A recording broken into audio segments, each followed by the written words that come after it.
Hello friends, आप सभी को मेरा प्यार भरा नमस्कार। एक बार फिर से समसमय की घटना चक्र के ऑनलाइन यूट्यूब चैनल पर आप सभी का स्वागत है। इसके पीछे की क्लास हम ये उम्मीद करते हैं कि आपको बहुत अच्छे से समझ में आई होगी। तो इसके पीछे की क्लास में हमने जो बताया था बस उससे आगे चलते हैं। चार्ट आपके सामने है, स्क्रीन पे दिख रहा है। चार्ट में हम बात कर चुके थे कि जब कोई फ्रैक्शनल वैल्यू आपके सामने आती है, कोई फ्रैक्शन नंबर आपके साथ सामने आता है, हम उसे जब परसेंटेज में कन्वर्ट करते हैं, तो क्या तरीका था, उस पर हमारी बात हुई थी। हमने कुछ एग्जाम्पल लेके आपको समझाया भी था। अब हम बात कर रहे हैं कि अगर आपके सामने आपको क्या है, कोई परसेंटेज वैल्यू यानी परसेंटेज चेंज इनटू फ्रैक्शन, यानी परसेंटेज में आपके सामने कोई नंबर आएगा और हमें उसे क्या करना है, फ्रैक्शन में कन्वर्ट करना है। तो उसका क्या तरीका होगा, आपको कहाँ मुश्किल आएगी, हम ये भी दिखाते हैं कि आपको समस्या कहाँ आएगी। अगर आपके पास कोई बढ़िया तरीका नहीं है तो समस्या कहाँ आएगी, इसको दिखाने के साथ साथ हम आपको ये भी बताएंगे कि उस समस्या का समाधान क्या है, यानी उस प्रॉब्लम का सलूशन क्या है। कम से कम टाइम में बड़ा से बड़ा कैलकुलेशन कैसे तोड़ा जाए, कैसे किया जाए, हम उस पर बात कर रहे हैं ना। तो अगर हम आपके सामने एक एग्जांपल रखते हैं, जैसे अगर मैं आपसे कहूँ कि एक एग्जांपल आपके सामने ये है, मैं कह दूँ 416:2/3%, ऐसा आपके सामने कोई परसेंटेज वैल्यू है जो कि मिक्स फ्रैक्शन में है, सही बटे में है, और आपको इसका फ्रैक्शन बताना है जो कि P/Q के फॉर्म का होगा, यानी P/Q के रूप का होगा। अगर आपको ये भी बात बहुत अच्छे से पता होगी कि जब भी कोई मिक्स्ड फ्रैक्शन आपके सामने आता है, मिक्स्ड फ्रैक्शन को जब आप किसी फ्रैक्शन में कन्वर्ट करते हो, जैसे एग्जांपल के तौर पे मैं कहूँ कि आपको 2:1/2, 2 सही 1/2 कोई ऐसा आपके सामने सही बटे वाला फ्रैक्शन यानी भिन्न है, और आपको इसे कन्वर्ट करना है फ्रैक्शन में, यानी नॉर्मल फ्रैक्शन बनाना है। तो आप कहोगे सर देखिए ना, 2 2 जा 4 + 1 यानी 5/2 आपका आएगा, फ्रैक्शन आएगा 5/2 टाइप का आपका एक फ्रैक्शन आएगा, एक भिन्न आएगा, जिसमें आपका 5 होगा न्यूमरेटर, जिसे हिंदी में हम बोलते हैं अंश, और जो आपका 2 होगा ये होगा डिनोमिनेटर, जिसे हम हिंदी में बोलते हैं हर। अब आपको ये बात हम बताना चाहते हैं कि जो आपके सामने फ्रैक्शन आएगा, यानी मिक्स फ्रैक्शन को जब आप नॉर्मल फ्रैक्शन में चेंज करते हो, तो वहाँ पे आपको एक चीज़ देखने को मिलती है कि जो आपका न्यूमरेटर होता है, यानी जो आपका अंश होता है, वो डिनोमिनेटर यानी हर से बड़ा होता है, यानी n is greater than d, यानी n आपका d से बड़ा होगा, यानी अंश आपका, ऐसे भी कह सकते हो आप हिंदी में, अंश इज ग्रेटर दैन, यानी अंश आपका हर से बड़ा होगा। ऐसा कब होता है, जब हमारे सामने मिक्स फ्रैक्शन होता है। ये बेसिक बातें हैं, हम इस पे चर्चा इसलिए कर दिए ताकि आपका हर कॉन्सेप्ट बहुत अच्छे से क्लियर हो, है ना। अब P/Q के फॉर्म का होगा, तो इतनी बात आपको पता है कि ये अगर एक मिक्स्ड फ्रैक्शन है, यानी सही बटे के टाइप का कोई नंबर है, तो सीधी सी बात है कि इसमें जो आपका P/Q के फॉर्म का कोई आपका फ्रैक्शन बनेगा, उसमें P आपका क्या होगा, अंश होगा, न्यूमरेटर के प्लेस पे यानी अंश होगा, और जो Q आपका है वो डिनोमिनेटर के प्लेस पे यानी हर होगा, है ना। जिसमें P आपका greater than Q, P is greater than Q, यानी P आपका Q से बड़ा होगा। इतनी बात आप समझते हैं, इतनी बात आप जानते हैं, इतनी उम्मीद हम आपसे करते हैं। अगर इतनी बात आपको पता है मेरे प्यारे भाइयों, तो कुछ नहीं, ये भी आपको पता है, बेसिक तरीका आपको जो पता है, जो आप जानते हो कि सर कुछ नहीं करना है, आपको क्या करना है कि अगर आपके सामने कोई फ्रैक्शन, ऐसे मिक्स्ड फ्रैक्शन टाइप का कोई नंबर आ गया, यानी परसेंटेज में आपका कोई नंबर है, परसेंटेज में कोई आपका फ्रैक्शनल वैल्यू है, यानी मिक्स्ड फ्रैक्शन टाइप का कोई फ्रैक्शन है, और हमें इसे फ्रैक्शन में कन्वर्ट करना है, यानी ये परसेंटेज में है, हमें नॉर्मल नंबर यानी फ्रैक्शन में कन्वर्ट करना है।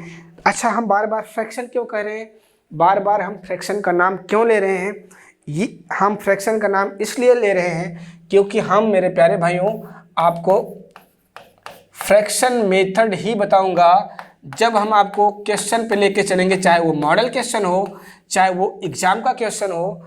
इस जो तरीका है फ्रैक्शन मेथड, इसे हम रेशियो मेथड भी कहते हैं। इस वाले तरीके पे ही हमें चलना है, और जब हमारे सामने कोई भी परसेंटेज वैल्यू आएगा तो जब तक हमारे पास उस परसेंटेज वैल्यू का फ्रैक्शनल वैल्यू नहीं होगा, यानी जब तक उसका फ्रैक्शन मेरे पास नहीं होगा, तब तक हम फ्रैक्शन मेथड अप्लाई नहीं कर पाएंगे। इसलिए मेरा मेन टारगेट यानी मेरा मेन मोटो ये है कि जब आपके सामने कोई परसेंटेज वैल्यू आता है ना, तो पहला काम आपको ये करना है कि आपको उस परसेंटेज वैल्यू को फ्रैक्शन में कन्वर्ट करना है। फ्रैक्शन में जब कन्वर्ट करेंगे तभी आप फ्रैक्शन मेथड अप्लाई कर पाएंगे। और फ्रैक्शन मेथड अप्लाई करने के लिए, और फ्रैक्शन मेथड एक ऐसा मेथड है, एक ऐसा तरीका है, एक ऐसा अप्रोच है जो आपके हर चैप्टर के हर क्वेश्चन पे बहुत अच्छे से अप्लाई होगा। बड़े आसानी से आपका हर क्वेश्चन टूटेगा इस तरीके से। इसी को रेशियो मेथड भी कहते हैं। तो इतनी बात आपको समझ में आ रही है। तो आपको जो बेसिक कॉन्सेप्ट, जो आपको बेसिक तरीका आपके पास है बताने का इस क्वेश्चन को, यानी इसको सॉल्व करने का, तो आप क्या कहेंगे सर? देखिए ना, ये जो 3 है ये डिवाइजर के प्लेस पे है, जो आपका 416 यानी 416 जो आपका है वो कोशिएंट के प्लेस पे यानी भागफल के प्लेस पे है, और जो आपका 2 है ना ये आपका रिमाइंडर के प्लेस पे, ये आपका डिवाइजर है और ये आपका क्या है? कोशिएंट है ना। तो आपको बहुत अच्छे से पता है किसी भी नंबर को लिखने के लिए क्या होता है। जैसे मैं कहूँ नंबर क्या होगा, नंबर क्या होगा, तो आप कहेंगे सर देखिए ना 416, अगर मैं कहूँ 416 मल्टीप्लाई 3 प्लस में 2 अपान में 300, जब आप इसे सॉल्व करेंगे, यानी जब इस मिक्स फ्रैक्शन को आप नॉर्मल फ्रैक्शन में कन्वर्ट करना चाहेंगे, तो जो बेसिक रूल है, जो बेसिक तरीका है, जो बेसिक रास्ता है, वो रास्ता यही है कि आपको एक बार 416 में 3 से मल्टीप्लाई करना पड़ेगा। जो मल्टीप्लाई करने के बाद जो मल्टीप्लिकेशन आएगा, जो नंबर आएगा, उसमें आपको 2 ऐड कर देना है। 2 ऐड करने के बाद आपका ऐसा कोई प्यारा सा नंबर आएगा, जो नंबर आपका होगा ये n के इक्वल होगा, यानी n के बराबर, यानी n कोई नंबर आपका होगा जो नंबर इसके बराबर है, ऐसा हम मान लेते हैं। और इस नंबर का जो फॉर्म होगा, सपोज करो अगर n आपका कोई नंबर है, तो n के बराबर आपने यही नहीं लिखा मेरे प्यारे भाइयों कि कोशिएंट मल्टीप्लाई डिवाइजर प्लस में रिमाइंडर। ये बेसिक रूल है, बेसिक फॉर्मूला है, बेसिक तरीका है, बेसिक कॉन्सेप्ट है, जो भी आप कहिए कॉन्सेप्ट ही है। इसी कॉन्सेप्ट के थ्रू हम क्या करेंगे, इसको आपने क्या है लिखा है। अब हमें क्या करना है, क्योंकि आपको ये बात बहुत अच्छे से पता है कि 416 में 3 से मल्टीप्लाई करने के बाद जो नंबर आएगा, उसमें 2 ऐड करने के बाद जो आपका एक नंबर बनेगा इस फॉर्म का, यानी इस फॉर्म का जो नंबर बनेगा, जिसमें आपका Q multiply D plus R, यानी quotient multiply divisor multiply R, यानी डिवाइजर मल्टीप्लाई कोशिएंट या कोशिएंट मल्टीप्लाई डिवाइजर। आप ऐसे भी लिख सकते हैं बड़े आसानी से, बड़े आराम से, कि divisor multiply quotient plus reminder.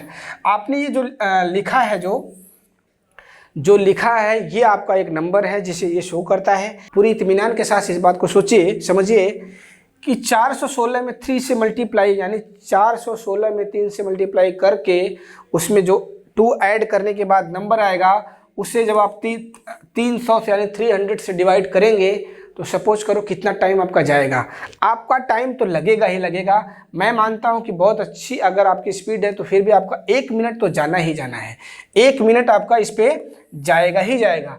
अब आप सोचो ना, जिस क्वेश्चन को आपको सेकंड्स में करने हैं, आपने उस क्वेश्चन के किसी कैलकुलेशन को, यानी कैलकुलेशन के किसी पार्ट को अगर आपने करने में 1 मिनट का टाइम ले लिया, मिनिमम 1 मिनट का, यानी कम से कम 1 मिनट का समय ले लिया, तो सोचो आपके क्वेश्चन कैसे होंगे, यानी आपके क्वेश्चन कैसे कर पाओगे आप, यानी कम समय में ज़्यादा क्वेश्चन आप नहीं कर पाओगे।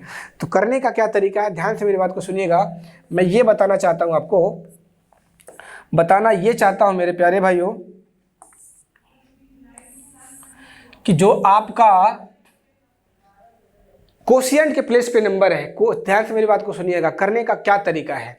416 से 2/3%, 416:2/3% जो आपके सामने परसेंटेज वैल्यू है, अगर हमें इसे फ्रैक्शन में कन्वर्ट करना है, तो जो इसके कोशिएंट के प्लेस पे नंबर है, यानी जो 416 जो नंबर है, ये जो आपका 416 नंबर है, इस नंबर को हमें 2 ऐसे पार्ट में तोड़ना है, 2 ऐसे पार्ट में ब्रेक करना है, 2 ऐसे भाग में डिवाइड करना है, जिसका कम से कम एक पार्ट 100 में हो, 100 में हो, सैकड़े में हो। कैसे? जैसे देखो, अगर मैं कहूँ क्या 416 से ही 2/3% को हम ऐसे लिख सकते हैं, 400% प्लस में 16:2/3%, यानी 400% प्लस 16 से 2/3%। क्या 416 से 2/3% को हम लिख सकते हैं? तो बिल्कुल लिख सकते हैं ऐसे। अब ऐसे लिखने के लिए लिखने से क्या फ़ायदा है, आप खुद समझिए इस बात को। देखिए कि 400% को अगर हम नंबर में कन्वर्ट करेंगे किसी प्लेन नंबर में, यानी परसेंटेज का सिंबल हटाना चाहेंगे, तो 100 से जैसे ही डिवाइड करेंगे ये आपका हो जाएगा 4। और जो आपका 16:2/3% है, यानी जो 16 से 2/3% है, इसका फ्रैक्शन वैल्यू आपको पता है, चार्ट में लिखवाया गया है मेरे प्यारे भाइयों। आप बहुत आसानी से देख सकते हैं कि ये होता है आपका 1/6। अगर हम कहें कि 4 + 1/6 यानी 4 + 1/6 क्या हो जाएगा, तो आप कहेंगे सर देखिए ना, 6 मल्टीप्लाई यानी 6 चौक 24 1 25, यानी 25 के बटे में 25/6, यानी 25 के बटे में 6 आपका क्या होगा, फ्रैक्शन होगा। बड़े आसानी से आप बता पाए कि 460:2/3% का फ्रैक्शन वैल्यू आपका 25/6 होगा। या बहुत कम समय में बड़े आसानी से बता दिए। कंपेयर किसके कि 416 × 3 + 2/300।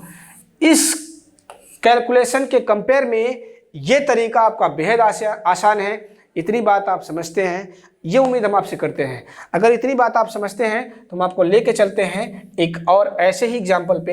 एक ऐसा ही छोटा सा एग्जाम्पल ये है, जरा बताइए आप कि 537/1/2%, ऐसा कोई परसेंटेज वैल्यू आपके सामने आ गया और आपको क्या करना है, इसे फ्रैक्शन में कन्वर्ट करना है। फ्रैक्शन में क्यों कन्वर्ट करना है, तो कन्वर्ट इसलिए करना है कि जब तक आपके पास इसका फ्रैक्शन वैल्यू नहीं होगा, आप फ्रैक्शन मेथड अप्लाई नहीं कर पाएंगे। क्यों नहीं कर पाएंगे? फ्रैक्शन मेथड क्यों अप्लाई करते हैं, कैसे करते हैं, जैसे हम आपको क्वेश्चन पे लेके चलेंगे। एग्जाम का क्वेश्चन हो, चाहे वो प्रैक्टिस सेट का क्वेश्चन हो, चाहे वो मॉडल क्वेश्चन हो, जैसे ही हम आपको क्वेश्चन पे लेके चलेंगे, आपको इसकी वैल्यू समझ में आएगी कि इसका फ्रैक्शन वैल्यू हमें क्यों चाहिए, और फ्रैक्शन वैल्यू हमें चाहिए तो उससे मेरा फ़ायदा क्या है, टाइम मेरा कितना बच जाता है ना। तो हम धीरे धीरे लेके चलेंगे, आप बिल्कुल पेशेंस के साथ क्लास को देखिए। अगर हम आपसे कहें कि 537/1/2% का हमें फ्रैक्शन वैल्यू चाहिए, तो आप कहेंगे सर देखिए ना, हमें 537 को 2 ऐसे पार्ट में ब्रेक करना है, 2 ऐसे भागों में बांट देना है जिसका कम से कम एक पार्ट 100 में हो। यानी आप इसे बहुत आसानी से लिख सकते हैं 500% + 37/1/2%, यानी 500% + 37/1/2%। अब अगर हम आपसे कहें कि 500% का नॉर्मल नंबर क्या होगा, यानी हम अगर इसे 100 से डिवाइड करते हैं परसेंटेज का सिंबल हटाने के लिए, तो 100 से डिवाइड करेंगे तो आप कहेंगे सर ये 5 हो जाएगा। और आपका 37/1/2% आपका क्या होता है, इसका फ्रैक्शन वैल्यू आपके चार्ट में हमने लिखवा दिया है, ये होता है 3/8। अब अगर हम आपसे कहें मेरे प्यारे भाइयों कि 537 मल्टीप्लाई आपका कितना है 2 प्लस में 1 अपान में आपका 2 होगा। परसेंटेज का सिंबल जैसे ही आप हटाएंगे 100 से डिवाइड होगा, यानी 200। इस कैलकुलेशन को करने में आप जितना टाइम लेके जाएंगे, इस कैलकुलेशन को आप करेंगे तो भी आपका वही फ्रैक्शन आएगा, वही संख्या आएगी, वही वैल्यू आएगी, दूसरा कुछ नहीं आने वाला है। बस रास्ते अलग हैं। ये रास्ता आपका टाइम टेकन है, इसमें आपके टाइम लगेगा और शायद आप ऊब भी जाओगे कि ज़्यादा कैलकुलेशन है, कैलकुलेशन करके कौन करेगा, क्वेश्चन छोड़ भी सकते हैं, आप छोड़ भी देंगे। लेकिन ये रास्ता आपका टफ है कंपेयर इसके, यानी ये आपका बेहद आसान है। क्यों? क्योंकि आपको केवल 5 में 3/8 आपको ऐड करना है, यानी 5 में 3/8 आपको जोड़ना है मेरे भाई। तो 5 + 3/8 कितना हो जाएगा, तो आप कहेंगे सर देखिए ना, 8 पंजे 40, 3 43, यानी 43/8। यानी आपका जो 537/1/2% है ना, इसका जो फ्रैक्शन वैल्यू आएगा वो 43/8 आएगा, यानी 43/8। 43/8 बहुत आसानी से आप बता पाए, हम ये उम्मीद करते हैं कि आपको बहुत आसान लग रहा है। आसान लग रहा है, बहुत आसानी से समझ में आ रहा है। अगर आपको समझ में आ रहा है तो इसी समझ के साथ चलते हैं नेक्स्ट एग्जाम्पल पे। अगले प्रश्न पे हम चलते हैं। अगला प्रश्न आपका कुछ इस तरीके से है, जैसे अगर हम आपसे पूछें एज एग्जाम्पल कि मेरे प्यारे भाइयों कि 418:2/11%, ऐसा आपके सामने क्या आ गया, एक कोई परसेंटेज वैल्यू आ गई और आपको इसे फ्रैक्शन में कन्वर्ट करना है। तो फ्रैक्शन में कन्वर्ट करने के लिए मैंने बताया कि जो आपका कोशिएंट के प्लेस पे यानी सही बटे के प्लेस पे जो नंबर होता है, हमें उसे क्या करना होता है, दो ऐसे भागों में बांट देना होता है, टू ऐसे पार्ट में डिवाइड कर देना होता है जिसका कम से कम एक पार्ट आपका 100 में होना चाहिए। जैसे 418 को हम लिख सकते हैं 400% प्लस में 18:2/11%, यानी 18 सही 2/11%। कुछ नहीं करना है मेरे प्यारे भाइयों, आपको ये आपका हो जाएगा 4। अब आपके दिमाग में ये आ रहा होगा कि सर आपने तो 18 से 2/11% का चार्ट में फ्रैक्शन वैल्यू लिखवाया ही नहीं, तो क्या फ़र्क पड़ता है अगर हमने नहीं लिखवाया तो हमें नहीं आएगा? बिल्कुल आएगा। कैसे आएगा?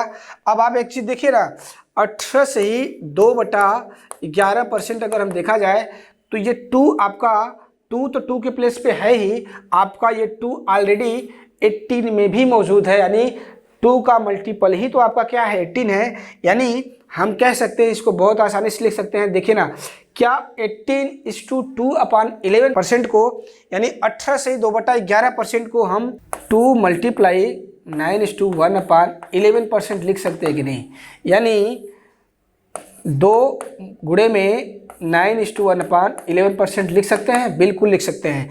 यानी 18 से ही 2/11% को हम 2 × 9 से ही 1/11% लिख सकते हैं। इतनी बात आप समझते हैं तो आपको ये भी बात पता है कि 9:1/11% का फ्रैक्शन वैल्यू होता है, ये 2 अपनी जगह रहेगा, और 9:1/11% का जो फ्रैक्शन वैल्यू होता है वो होता है 1/11, यानी 1/11।